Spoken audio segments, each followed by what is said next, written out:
Namo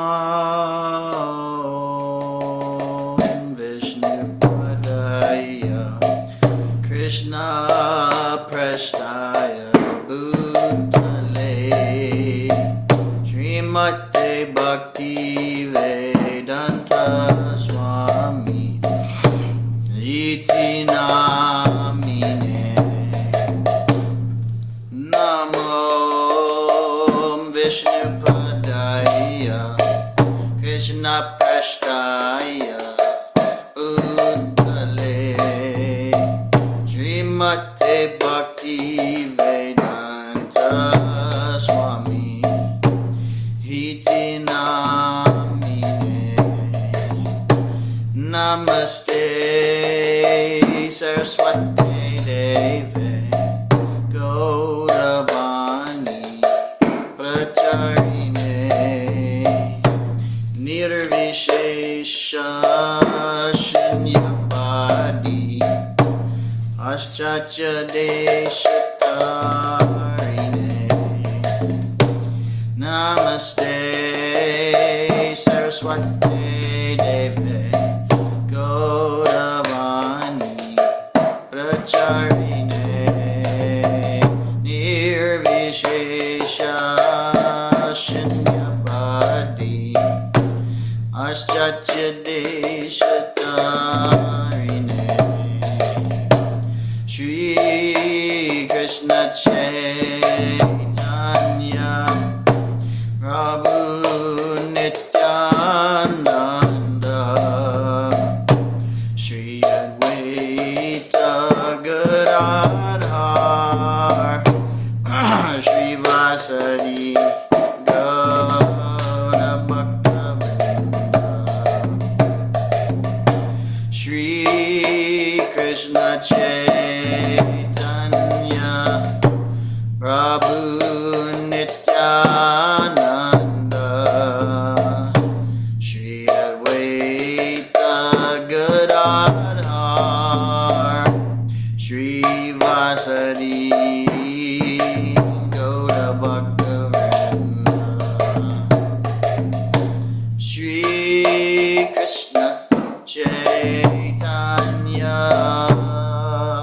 Prabhu Nityananda Shri Advaita Gadadhar Shri Vasari Gaura Bhaktavinda Shri Krishna Chaitanya Prabhu Nityananda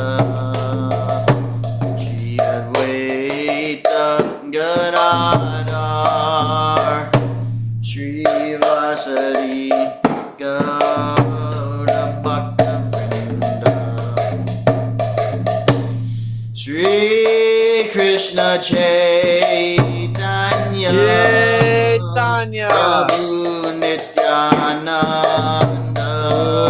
Nityananda Advaita Gadadhar Shri Vasari Gaura Bhaktavinda Shri Krishna Chaitanya Prabhu Nityananda Shri Advaita Gadadhar Shri Vasari Gaura Bhaktavinda Hare Krishna Hare Krishna Krishna Krishna Hare Hare Hare Rama Hare Rama Rama Rama Hare Hare Hare Krishna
Prabhupada ki jai. Grantara Srimad Bhagavatam ki jai. Jai Gaura Premanande. Hare Bol. Hare Krishna. Hare Bol. Welcome, Matt. Hare Krishna. Nice to have you. Nice to see you. Hare Krishna, nice to see you too. I'm just gonna ride back home from work right now. Cool. Yeah, so happy you tuned in. Please forgive Likewise. me if it's taking me some time to get back to you. Oh, no worries. Yeah. We got you and we have Bhakta Adam here. Bhakta Adam Nice. was my main partner here and he left and went home. Now he's tuning in every night on Zoom. I'm the worst. Nice. He's good. Anyway, it's so nice to have you, Prabhuji. This is our daily thing. You just hear and discuss. So if you want to share anything at any time, you're more than invited. We love discussion points. And otherwise, I'm just continuing on in Srimad Bhagavatam 114. So, Hare Krishna. Hope you're well. So, I anticipate probably more will be joining randomly throughout.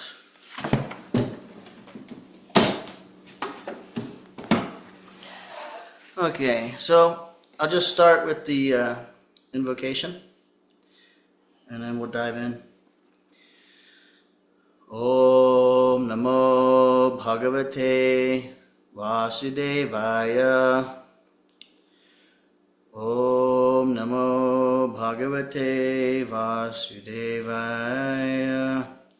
Om Namo Bhagavate Vasudevaya.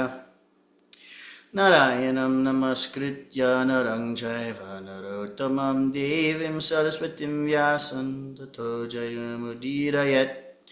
Shinvatam swakata krishna punya shravana kirtana. Hridyantasto yabhadrani vidhunoti sahritsatam. Nashtaprayeshva bhadreshu nityam bhagavata sevaya. Bhagavad-yutamashloke bhaktir bhavati naishtiki. Hare Krishna. All right. 114. Naimashe nimashak kshetre rishaya shaunakadayaha shatram swargaya lokaya sahasra samam ashata. Once in a holy place in the forest of Naimisharanya, great sages, headed by the sage Shaunaka, assembled to perform a great 1,000-year sacrifice for the satisfaction of the Lord and his devotees. Purport. The prelude of the Srimad Bhagavatam was spoken in the previous 3 shlokas. Now, the main topic of this great literature is being presented. Srimad Bhagavatam, after its first recitation by Srila Shukadev Goswami, was repeated for the second time at Naimisharanya. In the Vayaviya Tantra, it is said that Brahma, the engineer of this particular universe, contemplated a great wheel which would enclose the universe. The hub of this great circle was fixed at a particular place known as Naimisharanya. Similarly, there is another reference to the forest of Naimisharanya in the Varaha Purana, where it is stated that by performance of sacrifice at this place, the strength of demoniac people is curtailed. Thus, Brahmanas prefer Naimisharanya for such sacrificial performances. The devotees of Lord Vishnu offer all kinds of sacrifices for his pleasure. The devotees are always attached to the service of the Lord, whereas fallen souls are attached to the pleasures of material existence. In Bhagavad Gita, it is said that anything performed in the material world for any reason other than for the pleasure of Lord Vishnu causes further bondage for the performer. It It is enjoined, therefore, that all acts must be performed sacrificially for the satisfaction of Vishnu and his devotees. This will bring everyone peace and prosperity. The great sages are always anxious to do good to the people in general, and as such the sages headed by Shaunaka and others assembled at this holy place of Naimisharanya with a program of performing a great and continuous chain of sacrificial ceremonies. Forgetful men do not know the right path for peace and prosperity. However, the sages know it well, and therefore, for the good of all men, they are always anxious to perform acts which may bring about peace in the world. They are sincere friends to all living entities, and at the risk of great personal inconvenience, they are always engaged in the service of the Lord for the good of all people. Lord Vishnu is just like a great tree, and all others, including the demigods, men, siddhas, charnas, vidyadharas, and other living entities, are like branches, twigs, and leaves of that tree. By pouring water on the root of the tree, all the parts of the tree are automatically nourished. Only those branches and leaves which are detached cannot be so satisfied. Detached branches and leaves dry up gradually despite all watering attempts. Similarly, human society, when it is detached from the personality of Godhead, like detached branches and leaves, is not capable of being watered, and one attempting to do so is simply wasting his energy and resources. The modern materialistic society is detached from its relation to the Supreme Lord, and all its plans which are being made by atheistic leaders are sure to be baffled at every step. Yet they do not wake up to this. In this age, the congregational chanting of the holy names of the Lord is the prescribed method for waking up. The ways and means are most scientifically presented by Lord Sri Chaitanya Mahaprabhu, and intelligent persons may take advantage of his teachings in order to bring about real peace and prosperity. Srimad Bhagavatam is also presented for the same purpose, and this will be explained more specifically later in the text. Text 5. Ta ekadatu munaya pratarhuta hutagnaya satkritam sutamasinam praprashchor idamadarat. One day, after finishing their morning duties by burning a sacrificial fire and offering a seat of esteem to Srila Sutta Goswami, the great sages made inquiries with great respect about the following matters. Purport. Morning is the best time to hold spiritual services. The great sages offered the speaker of the Bhagavatam an elevated seat of respect called the Vyasasan, or the seat of Sri Vyasadeva. Sri Vyasadeva is the original spiritual preceptor for all men, and all other preceptors are considered to be his representatives. A representative is one who can exactly present the viewpoint of Sri Vyasadeva. Sri Vyasadeva impregnated the message of Bhagavatam unto Srila Shukadeva Goswami, and Sri Sutta Goswami heard it from him, Sri Shukadeva Goswami. All bona fide representatives of Sri Vyasadeva in the chain of disciplic succession are to be understood to be Goswamis. These Goswamis restrain all their senses, and they stick to the path made by the previous acharyas. The Goswamis do not deliver lectures on the Bhagavatam capriciously. Rather, they execute their services most carefully, following their predecessors who delivered the spiritual message unbroken to them. Those who listen to the Bhagavatam may put questions to the speaker in order to elicit the clear meaning. But this should not be done in a challenging spirit. One must submit questions with a great regard for the speaker and the subject matter. This is also the way recommended in Bhagavad Gita. One must learn the transcendental subject by submissive oral reception from the right sources. Therefore, these sages address the speaker, Sutta Goswami, with great respect. Text 6. Rishaya uchu tvaya kalu paranani sitahasani chanagha akhyatanyap yaditani dharma shastrani yanyuta. The sages said, "Respected Sutta Goswami, you are completely free from all vice. You are well versed in all the scriptures famous for religious life, and in the Puranas and the histories as well, for you have gone through them under proper guidance and have also explained them." Report. A Goswami, or the bona fide representative of Sri Vyasadeva, must be free from all kinds of vices. The four major vices of Kali Yuga are illicit connections with women, animal slaughter, intoxication, speculative gambling of all sorts. A Goswami must be free from all these vices before he can dare sit on the Vyasasan. No one should be allowed to sit on the Vyasasan who is not spotless in character and who is not freed from the above-mentioned vices. He not only should be freed from all such vices, but must also be well versed in all revealed scriptures or in the Vedas. The Puranas are also parts of the Vedas, and histories like the Mahabharata or Ramayana are also parts of the Vedas. The Acharya or the Goswami must be well acquainted with all these literatures. To hear and explain them is more important than reading them. One can assimilate the knowledge of the revealed scriptures only by hearing and explaining. Hearing is called Shravana, and explaining is called Kirtan. The two processes of Shravana and Kirtan are of primary importance to progressive spiritual life. Only one who has properly grasped the transcendental knowledge from the right source by submissive hearing can properly explain the subject.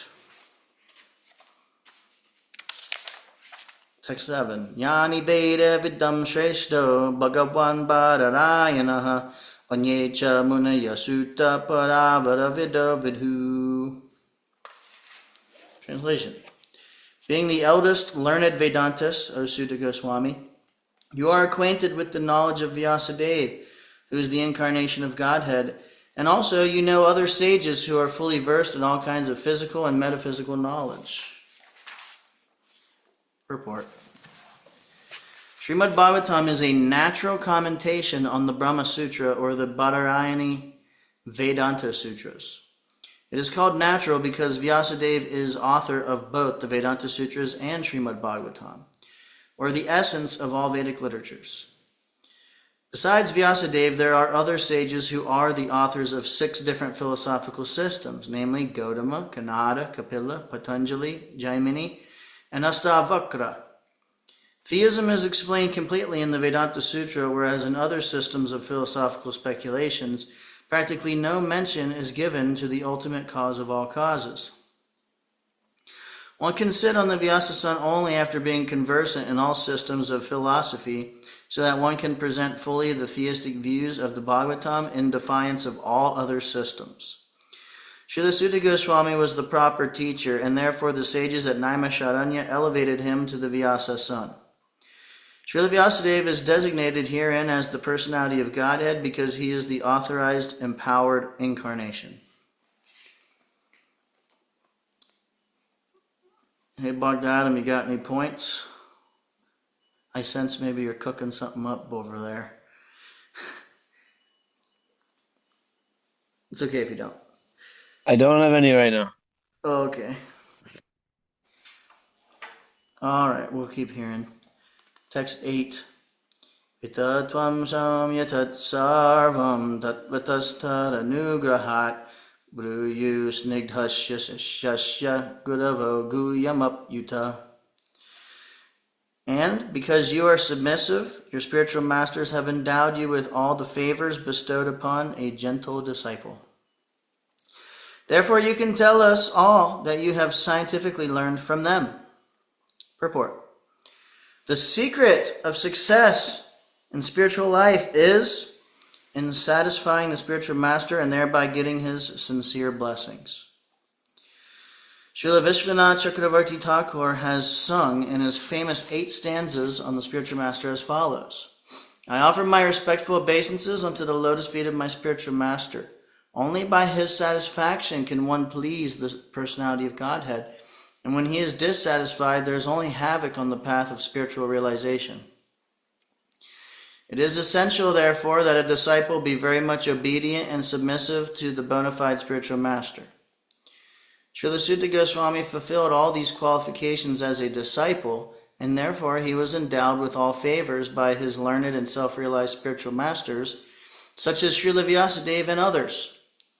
The sages of Naimisharanya were confident that Srila Sutta Goswami was bona fide. Therefore they were anxious to hear from him.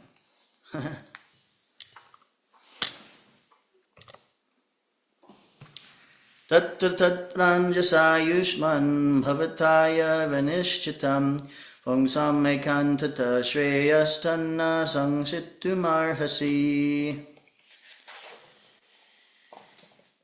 Please, therefore, being blessed with many years, explain to us in an easily understandable way what you have ascertained to be the absolute and ultimate good for the people in general. Purport. In Bhagavad Gita, the worship of the Acharya is recommended. The Acharyas and Goswamis are always absorbed in thought of the well-being of the people, of the general public, especially their spiritual well-being.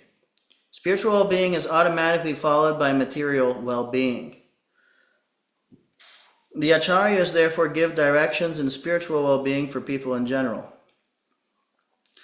Foreseeing the incompetencies of the people in this age of Kali, or the Iron Age of Quarrel, the sages requested that Sutta Goswami give a summary of all revealed scriptures because the people of this age are condemned in every respect. The sages therefore inquired of the absolute good, which is the ultimate good for the people. The condemned state of affairs of the people of this age is described as follows. It's about to get juicy.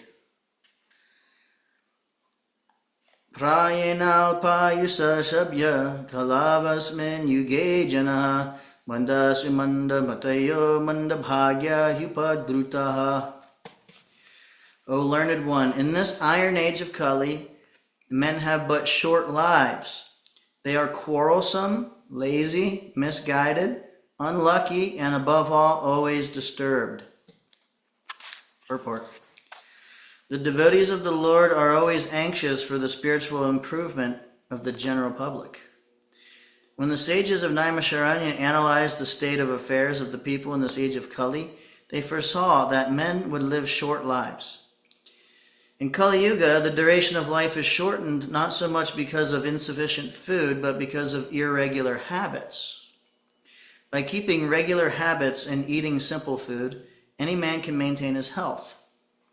Overeating, over-sense gratification, over-dependence on another's mercy, and artificial standards of living sap the very vitality of human energy.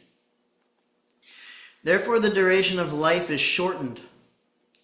The people of this age are also very lazy, not only materially, but in the matter of self-realization. The human life is especially meant for self-realization. That is to say, man should come to know what he is, what the world is, and what the supreme truth is. Human life is a means by which the living entity can end all the miseries of the hard struggle for life in material existence, and by which he can return to Godhead, his eternal home. But due to a bad system of education, men have no desire for self-realization. Even if they come to know it, they unfortunately become victims of misguided teachers. In this age, men are victims not only of different political creeds and parties, but also of many different types of sense-gratificatory diversions, such as cinemas, sports, gambling, clubs, mundane libraries, bad association, smoking, drinking, cheating, pilfering, bickerings, and so on. Their minds are always disturbed and full of anxieties due to so many different engagements. In this age, many unscrupulous men manufacture their own religious faiths, which are not based on any revealed scriptures. And very often, people who are addicted to sense gratification are attracted by such institutions. Consequently, in the name of religion, so many sinful acts are being carried on that the people in general have neither peace of mind nor health of body. The student, brahmachari, communities are no longer being maintained, and householders do not observe the rules and regulations of the grihastha ashram. Consequently, the so-called vanaprasthas and sannyasis who come out of such grihastha ashrams are easily deviated from the rigid path. In the Kali Yuga, the whole atmosphere is surcharged with faithlessness. Men are no longer interested in spiritual values. Material sense gratification is now the standard of civilization. For the maintenance of such material civilizations, man has formed complex nations and communities. And there is a constant strain of hot and cold wars between these different groups. It has become very difficult, therefore, to raise the spiritual standard due to the present distorted values of human society. The sages of Naimisharanya are anxious to disentangle all fallen souls, and here they are seeking the remedy from Srila Sutta Goswami. Hare Krishna. What a purport. Whew. Shoo-wee. I've been kind of meditating lately on,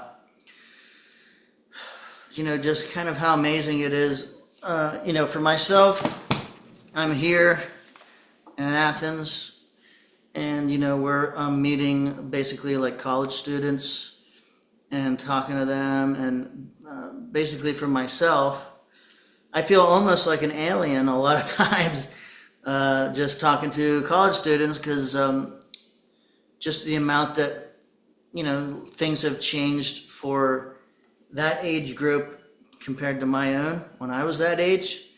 It's a little different. Yeah, some things are the same, but a lot of things are quite different. Like the mentality, the mind state, mental health. For sure. Yeah. Yeah, so I'm seeing this and I'm like thinking and praying like, man, how do I like bridge the gap from like where I'm at and really like put myself in their shoes and understand,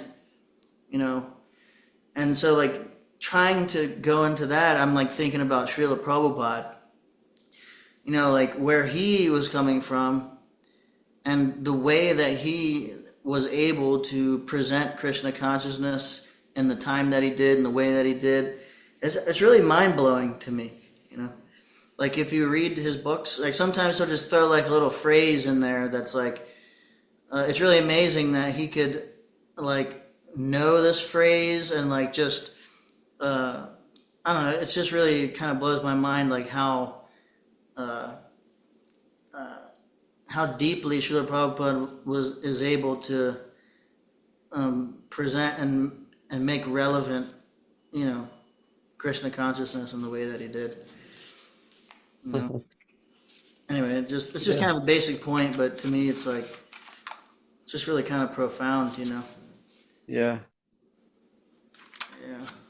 Trying to think of a phrase he used in his books. That's kind of like, to me, it's amazing like how he would even like know it, but it's amazing. Hare Krishna. Yeah, I remember reading a Srila Prabhupada quote from a Prabhupada disciple, and he said that Prabhupada, when he looked back at some of the purports he wrote, he was like even like kind of almost like surprised himself, but like because I think he felt that like I think he mentioned something that like those words were from the Krishna or the Paramatma, that they weren't really from him, because he looks back and he feels like he couldn't have just come up with that on his own. Yeah. Yeah, I heard that also. I think he said like, I didn't write these books, like Krishna did, or yeah, I know what you mean. I don't know the exact quote, but yeah, it's amazing. Yeah, it's amazing. I think it might have been similar, or it might have been, it's like the similar point, but a different one, whereas he actually said, I think that Krishna is dictating to him what to write, but I can't quote it perfectly. Yeah, it's amazing. Hare Krishna. We still got a little time, but I'm open for more discussion points if anyone has any. I like hearing about Kali Yuga. I like the 12th canto and stuff because I like when Prabhupada talks about like politics a little bit and like, governments and stuff, because it's like directly observable. Like he's saying the governments are doing this and, this is what they're doing. And he'll give some nice details about, how they're managing money and how they're treating people and stuff like that. And to me, it's like nectar because it's like, yeah, you can see that, I like that practical level of stuff. Here, I'll read another one. It's not very long. Text 11. Burini bhuri karmani shartavyani vibhagashaha atasano trayatsaram samudritya manishaya. There are many varieties of scriptures, and in all of them there are many prescribed duties, which can be learned only after many years of study in their various divisions. Therefore, O sage, please select the essence of all these scriptures and explain it for the good of all living beings, that by such instruction their hearts may be fully satisfied. Purport. Atma, or self, is distinguished from matter and material elements. It is spiritual in constitution, and thus it is never satisfied by any amount of material planning. All scriptures and spiritual instructions are meant for the satisfaction of this self, or Atma. There are many varieties of approaches which are recommended for different types of living beings in different times and at different places. Consequently, the numbers of revealed scriptures are innumerable. There are different methods and prescribed duties recommended in these various scriptures. Taking into consideration the fallen condition of the people in general in this age of Kali, the sages of Naimisharanya suggested that Sri Sutta Goswami relate the essence of all such scriptures, because in this age it is not possible for the fallen souls to understand and undergo all the lessons of all these various scriptures in a Varna and Ashram system. The Varna and Ashram society was considered to be the best institution for lifting the human being to the spiritual platform. But due to Kali Yuga, it is not possible to execute the rules and regulations of these institutions. Nor is it possible for the people in general to completely sever relations with their families, as the Varnashram institution prescribes. The whole atmosphere is surcharged with opposition, and considering this, one can see that spiritual emancipation for the common man in this age is very difficult. The reason the sages presented this matter to Sri Sutta Goswami is explained in the following verses. Hare Krishna. One more short one. Sutta janasi bhadram te bhagavan sattvatam pati devakyam vasudevasya jato yasya chikirshaya.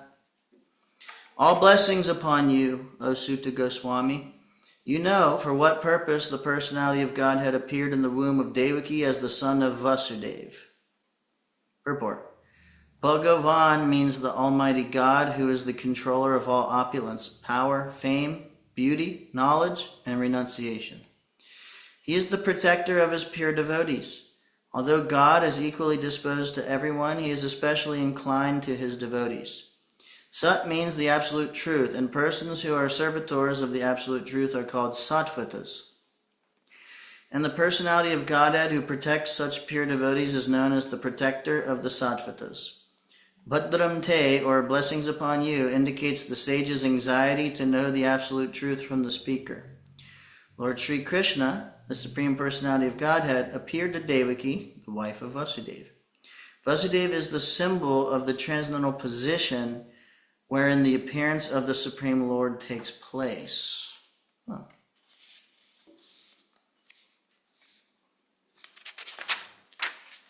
Hare Krishna.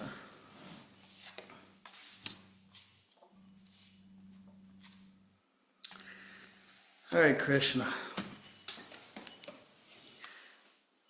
Srila Prabhupada ki jai. I'm going to stop reading there, but we can still discuss. Still got some time. Ugh. Yeah. One thing I really like about this section is, just there's a few different things to pull from. We're also in the same place in the morning Bhagavatam classes, so I've been talking a lot about it lately. But just hearing the culture of the sages and the dynamics of the speaker and the hearers and the culture of spiritual knowledge and spiritual respect, giving and receiving, and that to me that culture is nice to hear, and it's very significant because it is the very beginning of Srimad Bhagavatam. So we're going to hear in this section over and over again basically the importance of just basically hearing, like hearing in the right mood. So that's a big theme for me personally that I appreciate, because that's also the main focus of like the reading group. And to hear like Prabhupada emphasizing that and encouraging that so much throughout his purports in his books, it just like it puts a lot of wind in my sails, like, because that's what we're doing. So it's like, yeah, it's like super encouraging with what we're doing right now. The other thing I really like is, basically the first questions of the sages is inquiring about the well-being of the people in general. And their whole intention of what they're doing is they're meeting together at Naimisharanya specifically to do, like Prabhupada said, a string of sacrifices, 1,000-year sacrifice. It's just to curtail the unfavorable elements of the upcoming age of Kali for the people in general. So, just the care and the focus of, for people in general. And I think this is a really nice topic for, spiritual seekers, even if they're of different traditions. It's really the essence of spiritual life. It's like loving God and loving his parts and parcels and acting for the welfare of others, engaging in service in that way. So it's a nice mood to hear the mood and the example of the sages here. And it's also nice to remember and try to cultivate that mood within ourselves. Because, we hear like there's the Bhajananandi and the Goshtyanandi, two different types of practitioners of bhakti. And the Bhajananandi is one who basically practices for himself. It goes and lives in a cave and chants and stays away from people in general and whatnot, which is good. And then there's the Goshtyanandi, who is one who lives amongst the people, lives in the towns amongst all the temptations and whatnot, and basically preaches, like goes out and trying to share with the people in general. And basically Prabhupada explained that this is like a Goshtyanandi movement. It's like the mood is that of the Goshtyanandi, to go out and share with others. So it's sometimes, at least for myself, I'll get so absorbed in just my own little sphere of life and trying to practice spiritual life that I'm not really concerning myself about giving it to anybody else. But I'm finding that the more I try, I'm just making an effort, whatever I can do, even if it's just like praying for people in my sadhana, like offering it for their well-being. Krishna reciprocates so much with the taste. And especially, if you're actually literally going out and trying to share with others, there's this so much like spiritual energy there, and so much reciprocation, and even just trying. Uh, so yeah, I'm just sharing for my own self. It's like been a basically, as much as I've been really trying to develop this mood of genuinely caring about other people, and trying to act for their well-being, for their benefit, whatever way I can. It's been like a game changer in my own sadhana and stuff. So it's like, uh, sometimes we can lose track of that and just kind of, we can become critical of people. Like, look what this guy's doing. Like, and, this guy and that guy or whatever. And judging people, sometimes we can become fanatical in our spiritual practices or religious practices and then start judging people. And so this is like the opposite of the example of the self-realized souls that we're hearing here in the Bhagavatam. Because sometimes Maya comes in the garb of Krishna consciousness even. It's like the Smarta Brahmana thing. Becomes like covered with material intentions, if that makes sense. So, yeah, I try to take every opportunity I can to just remember that caring mood for others, and try to engage that and cultivate that in uh, Krishna consciousness. So, you got any thoughts on that? Dr. Adam, looks like you're about to say something, maybe. That's amazing. Reminding me of my cashier days with that. Not that I'm like, not that I probably did it anywhere near your level back then. Because I knew when I was being fed those sweet balls, you were not an ordinary devotee. But it is that you're it's just definitely that it's like it's definitely outstanding at some level how you tend to treat other people.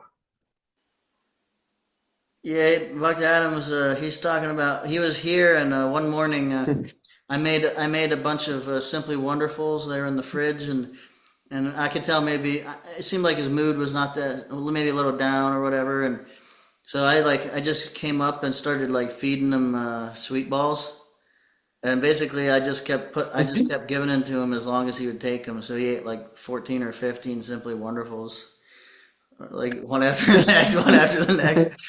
Oh my goodness, that's a lot. Yeah, they weren't that small either. Oh, wow. Yeah. So that's what he's referring to. Yeah. Yeah, that was funny. I had a bhakta one time in Denver, and I just was like gassing him up to eat a bunch of rasagullas, I think it was. But I was encouraging him, and I think I was encouraging two of them to have like a rasagula eating competition. And yeah, this Oh, he wow. ate like 18 rasagullas or something. Yeah, like big ones. Did And he he? was really skinny too. I was like, man, I couldn't even believe he Oh. could fit that inside of his body. It was amazing.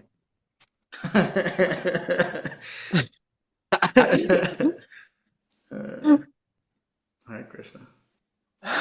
Hare Krishna.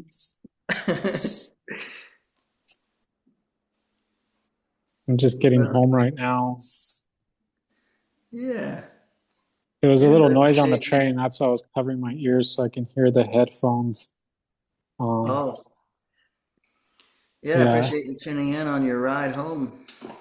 yeah. Thanks. It was like one of the best ride homes I ever had because I was like just kind of feeling a little out of sorts, and I'm like trying to just get on a routine because I like the readings you did about like people that are consistent. They kind of stay on the path better or something like that or something. I remember you reading something like that. Can't remember exactly, but um You mean today? yeah, just today. I think it was like, I don't know if it was in one of the purports or Yeah, well, there was this point in that purport about Kali Yuga and everybody and all these things about Kali Yuga where it said that in Kali Yuga the duration of life is shortened not so much because of insufficient food but because of irregular habits. Yeah, that's what it was, irregular habits. Right. So I'm trying to like get into like, regular habit. Like I finished work early today, which I'm really grateful because then I can like I've been, um just because I remember like one thing that kind of stuck out to me that, Prabhupada said is that, first health, then sadhana, then seva, and then reading. And I think ever since I was young, like a teenager, I've been naturally like inclined to just try to eat healthy. Just I don't know, just a natural inclination, and I think that's something that I was maybe just born with. Like people like are born with that because their mama maybe speaks that into their heart and their mind because there's a plan. But I don't know what that plan is, but I just know that it's for something because it's like why um, I mean, most people don't really eat that healthy because they're maybe influenced by so many modes. But I even the fact that I like to eat healthy, my liking to want to eat healthy is not even my own liking. It's something that's been given to me. You know what I mean? And so my family would make fun of me growing up, like because I would into the all organic food and all that. But like I'm trying to get on the regular habit, and getting to bed early, waking up early, and try not to eat at night too much, or maybe just vegetables, because I feel like um, and I really appreciate this meeting you're doing because I remember I was reading. So I have like I kind of consider him a Shiksha guru to me. When he was visiting here, Bhakti Sundar Goswami. I don't know if you heard of him. Yeah. I do. Yeah. Because I was introduced to Krishna consciousness like like 2.5 years ago, and like a half a year into it, like when I was at the LA temple, there was Bhakti Sundar Goswami visiting and giving a lecture on the Chaitanya Charitamrita, and that was the first time I ever heard from the Charitamrita, at least in this lifetime. And I was just like really blown away by the way he delivered it, like how and I mean he just seemed like very like genuine, disciple of Prabhupada, and so I gave him obeisances, and then one of the other Prabhus kind of live with here, but he's traveling right now, but he went to go get him connected to me, so now I'm on his WhatsApp group, but um uh I forgot what I'll bring that up, but um I think it was like the regular group meetings maybe or he shares so what he on his WhatsApp group, it's called Prabhupada Quotes. That's the name of his WhatsApp group. So he shares daily Prabhupada quotes, which is nice. So I have something to read every day, and I get it every day on the WhatsApp. So I read it every day, and it's been keeping me like tethered to Christian consciousness in Los Angeles because it's very difficult in Los Angeles to stay like really. And I'm still kind of, it's a little bit of a struggle for me, but I'm not. I'm still having faith. I'm still chanting every day. Even this group is helping me to like, stay chanting because I like chanting all day, even while I'm working.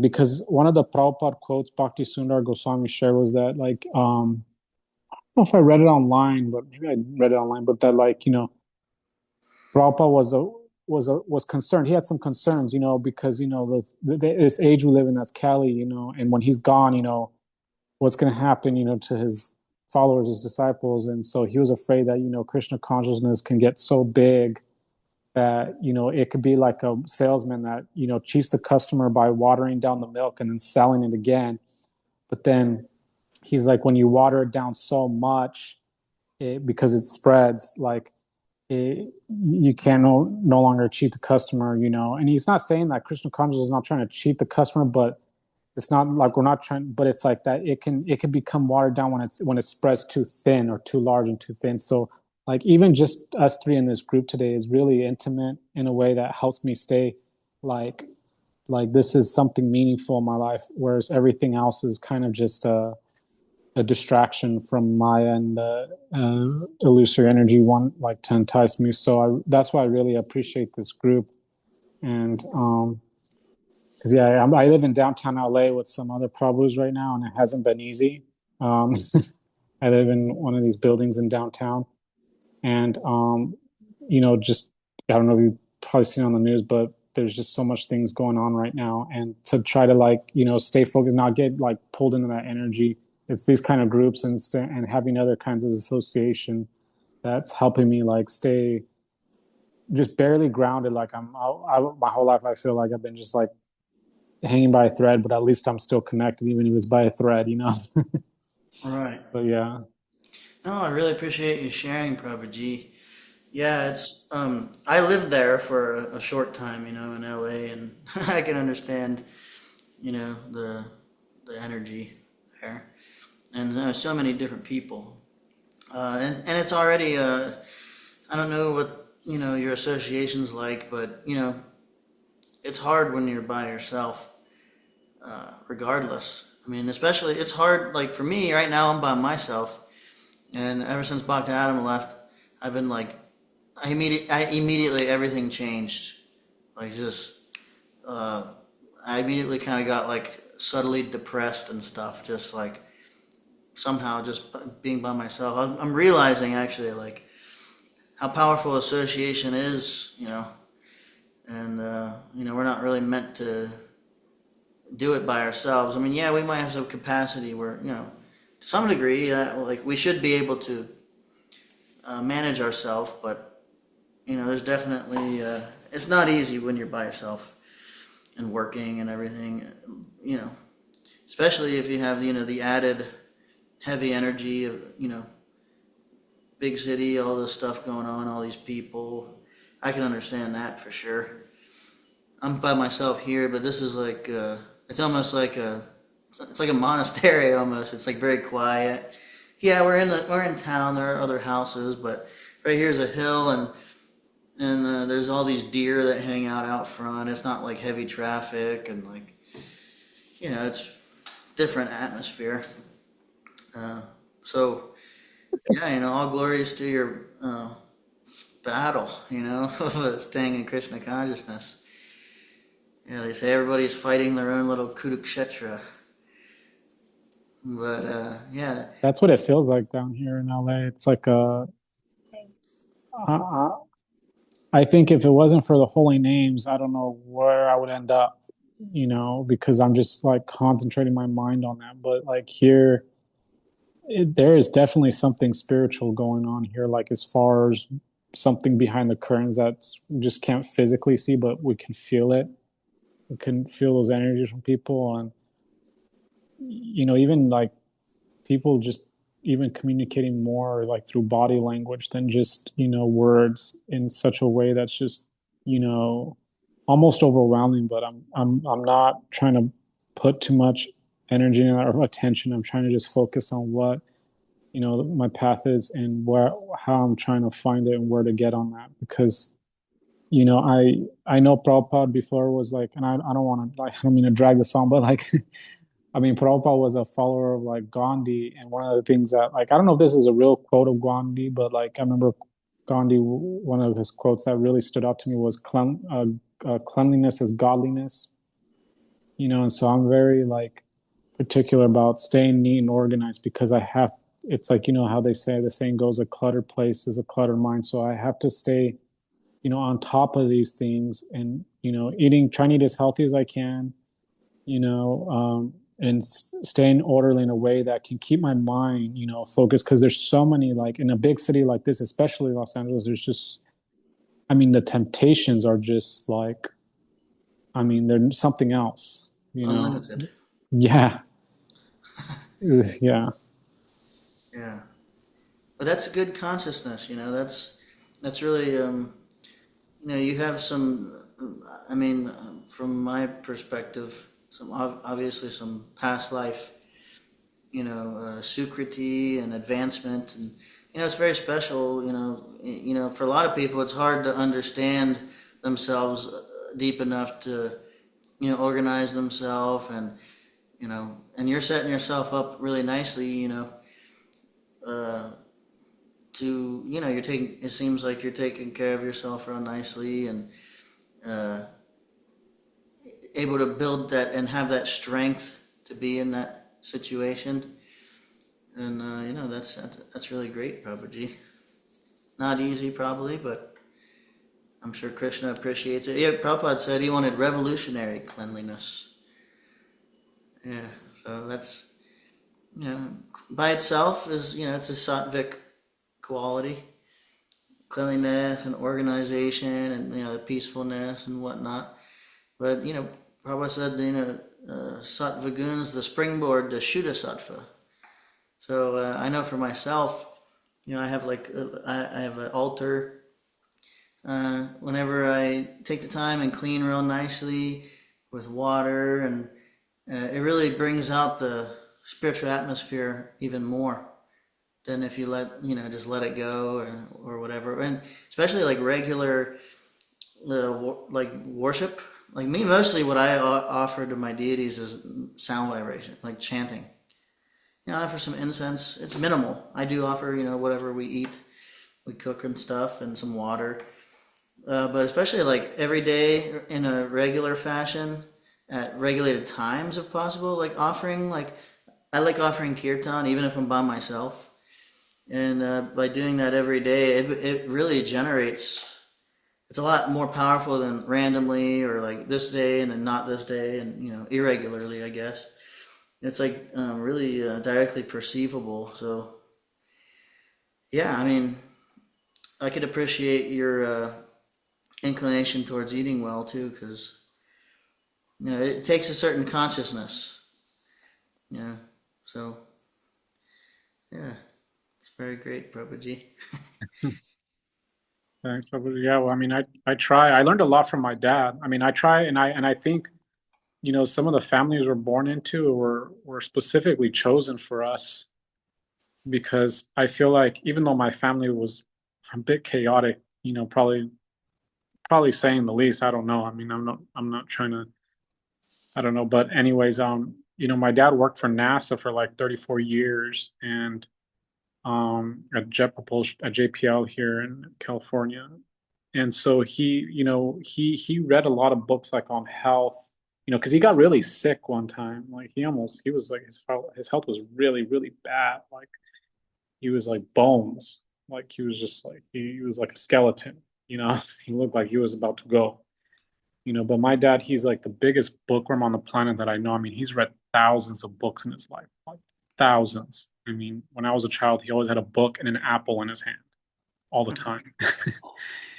So he read health book after health book, and all the knowledge that he distilled from you, because I couldn't read all those books. I don't have time for that. I mean, I don't know how he found time. He just always, but anyways, a lot of the knowledge I've learned about health, he distilled for me. He distilled a lot of this knowledge into like these really important things that actually cured him. Like, because the doctor wanted to give him this medication and that medication, but the knowledge that even though my dad is a Christian, the Krishna, imparted that knowledge in his heart, that inclination to want to like read and like that desire he has. I mean, I don't know who has a desire to read like him, because he just loves reading.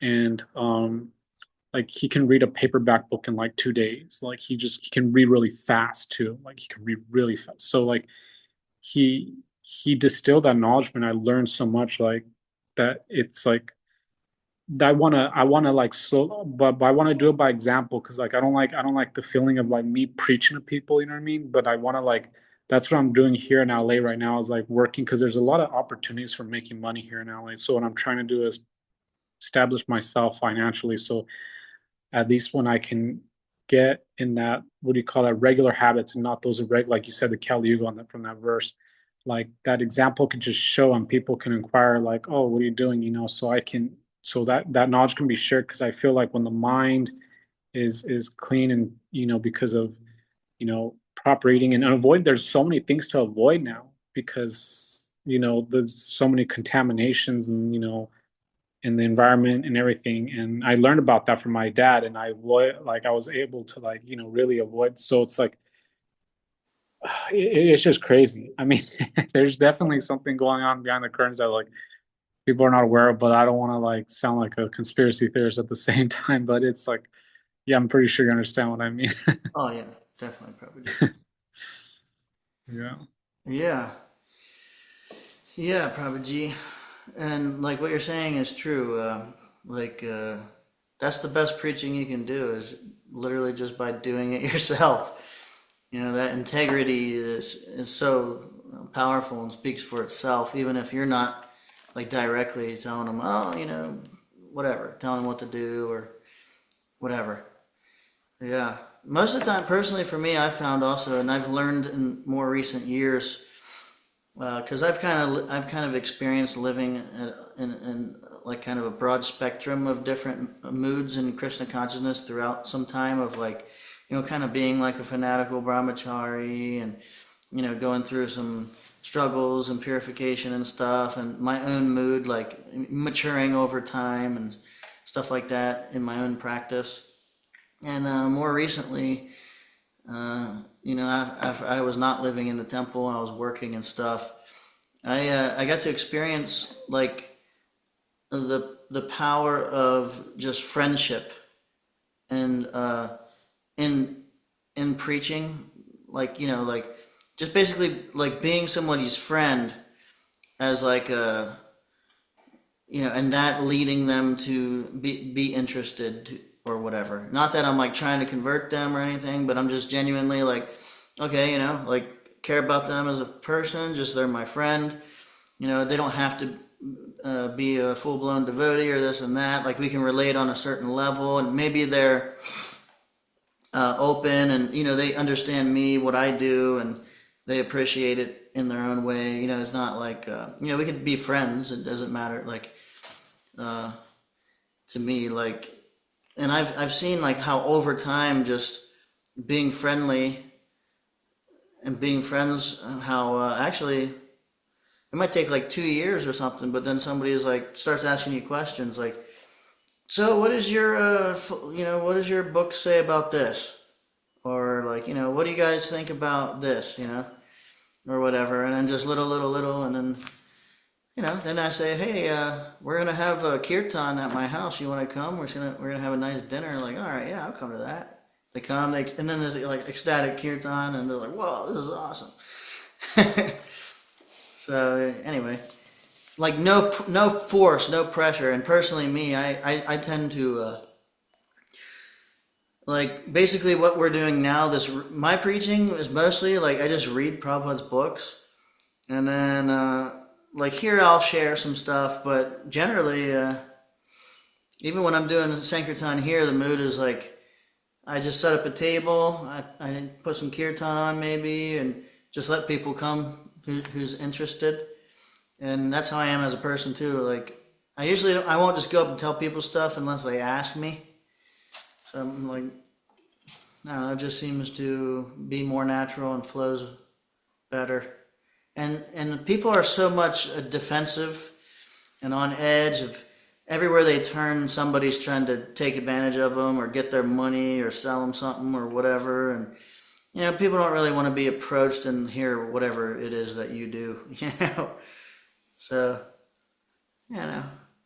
this kind of comes back to like the first point I was making about being in the position of people and relating to them, making stuff relevant, because if you have something and it's good, and it's for their welfare, is good for them, you genuinely care for them, and it's not so easy nowadays to convey that or in such a way that people can receive, because most people are so defensive. They think like if you're doing something nice, it's like, yeah, it's like, what is this guy trying to do really?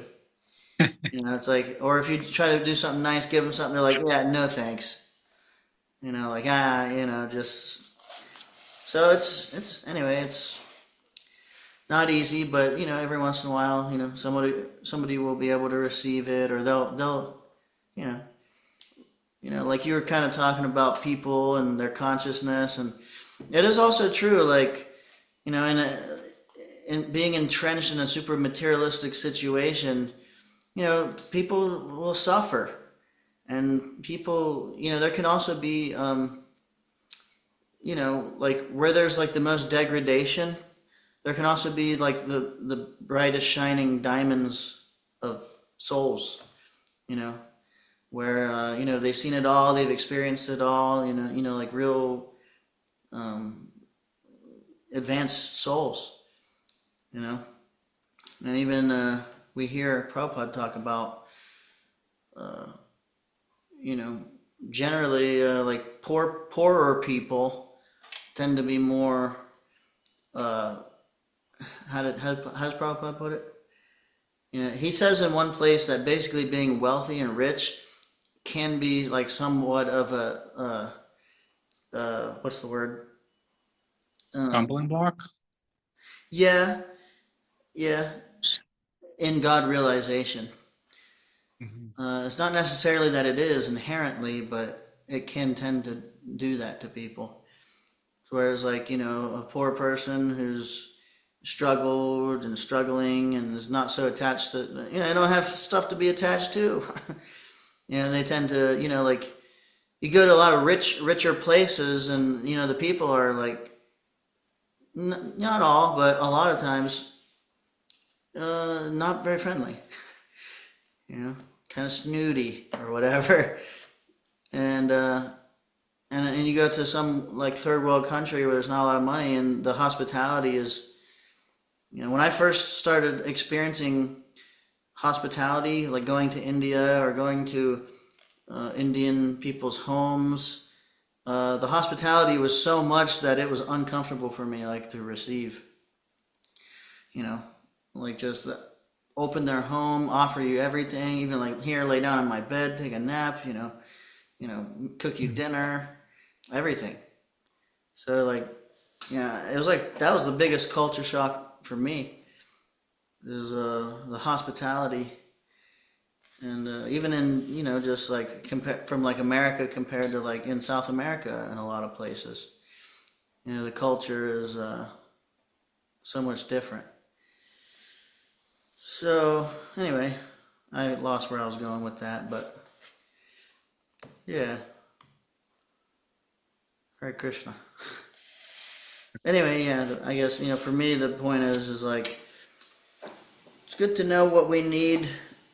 The living the example is definitely like the best preaching we can do. So, you know, try to do our best. Always improving, always better service, as Vaisheshika Prabhu says. Striving to do better, and when being ready though.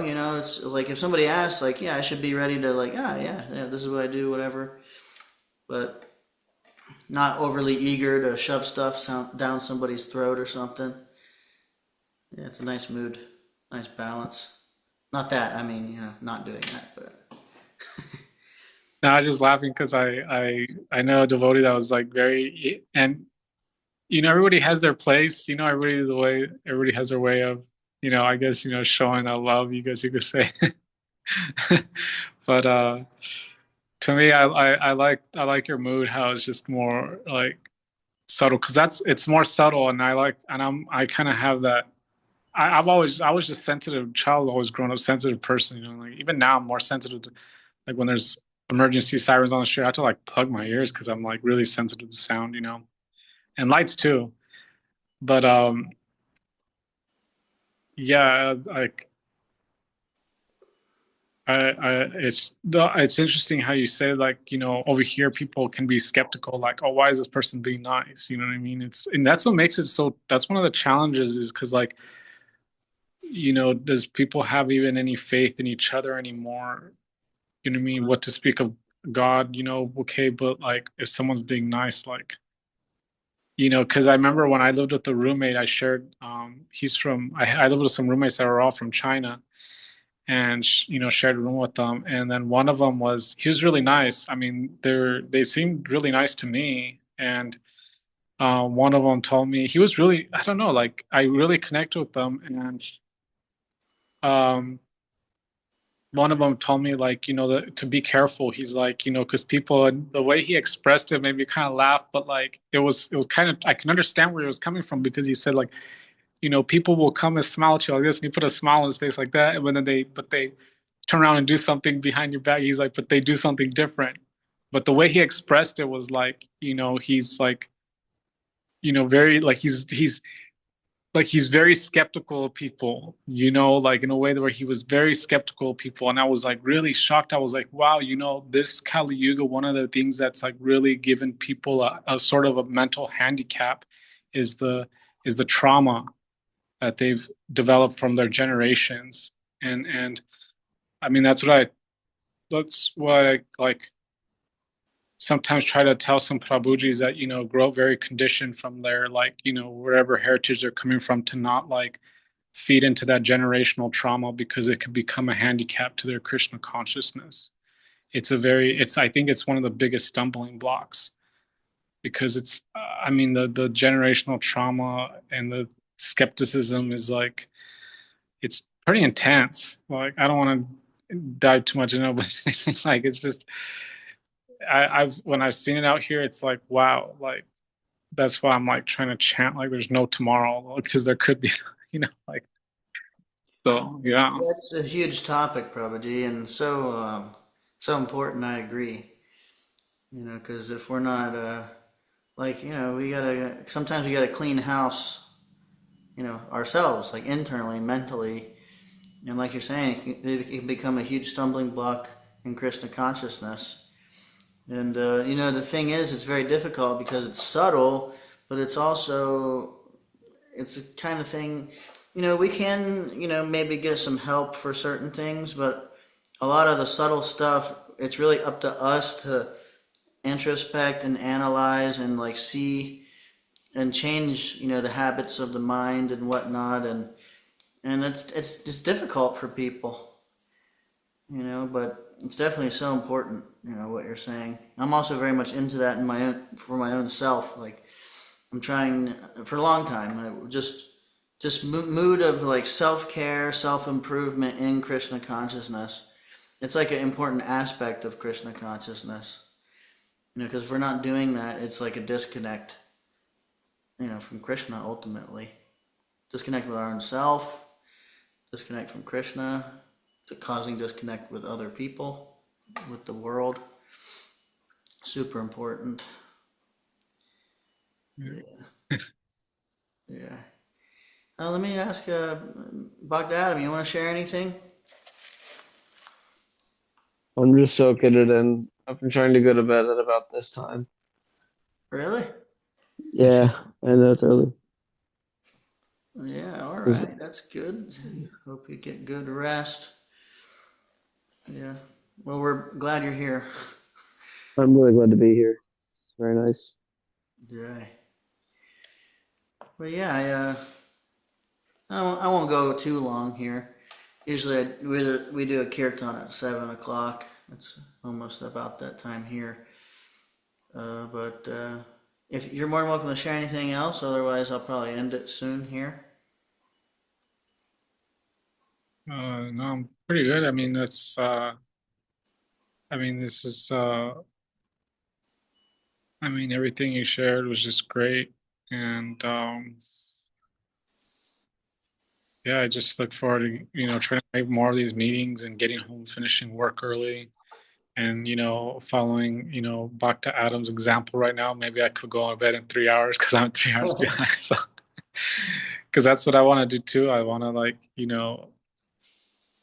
I'm really trying to get into that, routine. And even hearing Bhakta Adam, that he's looking to go to bed soon right now, that's like that kind of inspires me, you know what I mean? And I think you just having this group and to inspire us is, I can't think of anything else more than worth it in this life, you know what I mean? Because everything else is just gone tomorrow. It's not so temporary. It's like, what else? Like, why? I'm trying not to like waste my time with these other things that I don't need to. And you Right. putting this group together is above all that, and I appreciate that. But yeah, thank you. Thank you so much. Yeah, it's also saves me. Is to have yourself and other devotees and people. And like I was saying, I was feeling depressed lately, and lately I'm doing my sadhana and I'm doing stuff. But when I get on here and everybody's here and it's like it just immediately makes me. It just totally changes the dynamic. Like wow, the power of association and hearing Prabhupada's books, his nectar, and it's Yeah, just so nice. So I really appreciate you um, coming and sharing and having your association. So thank you so much, thank Hare you, Krishna, Prabhuji. and thank you, Bhakta Adam. And yeah, I'll just go ahead and end it here. All right. Adam, you want to say something? Hey, I was just gonna say Hare Krishna. I'm really glad. It's happy. Yeah. All glories to Srila Prabhupada. Srila Prabhupada ki. Jay. Bye. Vansakalpatarubhyascha kripa sindhubhya eva cha patitanam pavanebhyo vaishnavebhyo namo namaha anantakoti vaishnavrinda ki. Jay. Bye. All right, Prabhuji's. I'll be in touch with you. I'll send you if I don't see you soon. I'll send you a message and we'll be in touch. So nice to see you and meet you and really appreciate Likewise. everything. All right. So I hope Honey everybody Bowl. has a good rest of their night. Hare Krishna. Well.